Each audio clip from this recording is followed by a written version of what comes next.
Hello everyone, welcome back on my YouTube channel.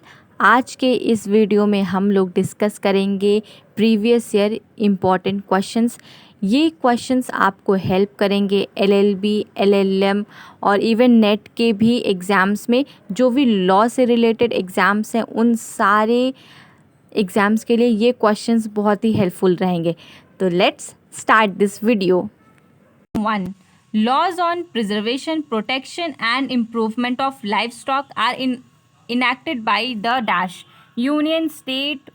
Option B, both union, state and last is none of the above.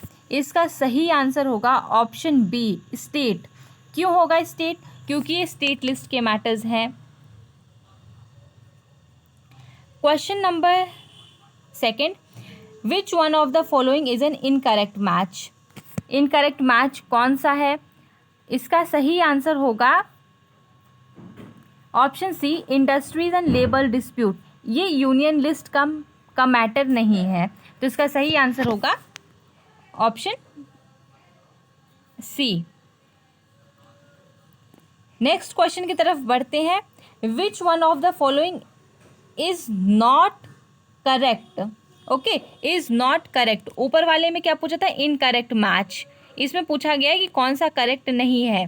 जो भी इस type के questions आते हैं correct और incorrect, ये थोड़ा सा कन्फ्यूज़न वाले होते हैं, तो मेक श्योर आप उस चीज़ को हाईलाइट कर लें, क्योंकि जब आप हाईलाइट कर लेते हो दिमाग में चीज़ चली जाती है कि यार मुझे इस क्वेश्चन पे क्या पूछा गया है। आप उसको अंडरलाइन करें तो आपके दिमाग में भी वो चीज़ हाईलाइटेड हो जाती है।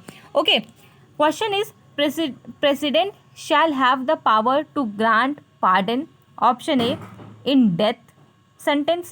B, in case where the punishment or sentence is for the offences against any law or on matter where the union executive power extent. Option C, in case where the punishment or sentence is by the court martial. And last is cases where a punishment or sentence is often offences against by law on a matter where the state executive power extent. पहले इसका जो सही answer होगा वो है option C. Sorry, इसका option है, इसका सही आंसर है option D. Okay, let's move to question number next, question number third. By which constitutional amendment was the voting age brought down 21 to 18? किस कॉन्स्टिट्यूशनल अमेंडमेंट में हुआ था जिसमें एज जो है 21 से 18 कर दी गई थी? पहले ये 21 था, फिर 18 कर दिया गया। किस में था? पहला 37th अमेंडमेंट में हुआ कि 61st, 56th एंड 46th? इसका सही आंसर है option B, 61st। Constitutional amendment act 1988 में हुआ था। Question number fourth, which what among the following is not a power or function of a speaker of Lok Sabha? क्या पूछा गया है? स्पीकर ऑफ लोकसभा के पावर्स एंड फंक्शंस के बारे में पूछा गया है कि इसमें से कौन सा नहीं है। Option A, where there is a deadlock in vote the speaker can cast his voting to break the deadlock. Okay, ये है कि नहीं है? तो ये है, तो ये ऑप्शन तो सही है ना। Option B, the speaker decide where the bill is money bill और नॉट, ये भी है, पावर है, फंक्शन है। इसमें से कौन सा नहीं है पूछा गया है। The speaker of the Lok Sabha must resign from the membership of his party after being elected as a speaker. And last is the speaker of Lok Sabha holds a higher rank than all cabinet minister except prime minister and deputy prime minister. इसका जो सही answer है वो है option C. Option C is the correct answer. Let's move to next question. Which article states that the council of ministers is collectively responsible to the legislative assembly of a state? Option A, article 164, 174, 184 and 194. इसका सही answer है 164th article. Option number 1 is the correct answer.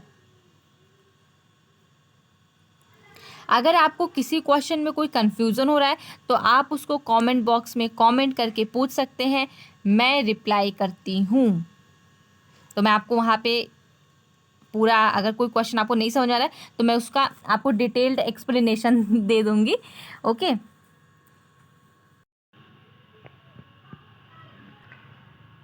Next question, according to the objective theory of negligence, negligence is option A state of mind, B type of conduct, C state of heart and last is all of this. इसका सही answer होगा option B, type of conduct. Negligence क्या है? एक तरह का conduct ही तो है, तो ऑप्शन बी इसका सही आंसर है। Next question is the term Kalpa लेटा एंड कल्पा लुइस मीन्स, इन दोनों लैटिन टर्म्स का क्या मतलब होता है? ऑप्शन ए है gross negligence and negligence of small degree, negligence के बारे में। Okay, B culpable and non culpable, ये देख के जो टर्म है लग रहा है ना कि ऑप्शन बी इसका सही आंसर हो सकता है, culpa, culpable. Okay, C cognizable and non cognizable, last civil liability and criminal liability. इसका सही आंसर है ऑप्शन ए, नेग्लिजेंस ही है। ओके, नेग्लिजेंस से रिलेटेड ये क्वेश्चन था, तो option A is the correct answer. Let's move to next question. For the defense of voluntary non-fit injuria, it is necessary that option A, plaintiff knowing that risk is there agrees to suffer the harm, the plaintiff agrees to suffer the harm, the plaintiff knows that risk is there, and last is the plaintiff agrees to suffer the harm without knowing that risk is there। तो इसका सही answer होगा option A, कि plaintiff को risk के बारे में पता है, ठीक है, रिस्क का उसको नॉलेज है कि ये जो एक्ट है इससे मुझको हार्म हो सकता है, लेकिन वो कंसेंट दे रहा है। जैसे कि एक इसका लैटिन मैक्सिम है सैंटी नॉन फिट इंजूरिया, कि पता है, जो रिस्क है उसकी नॉलेज है। इसका अगर हम देखते हैं केस तो पद्मावत का एक बहुत फेमस केस है, और हॉल वर्सेस एक मोटर व्हीकल का केस। तो ये सारे केसेस बहुत ही इंपॉर्टेंट है, जिसमें बताता है कि वॉलंटरी नॉन फिट था, कि वॉलंटरी नॉन फिट इंजरी, कि आप अपनी कंसेंट दे रहे थे। Okay, so if you like this video, subscribe for more and share with everyone, और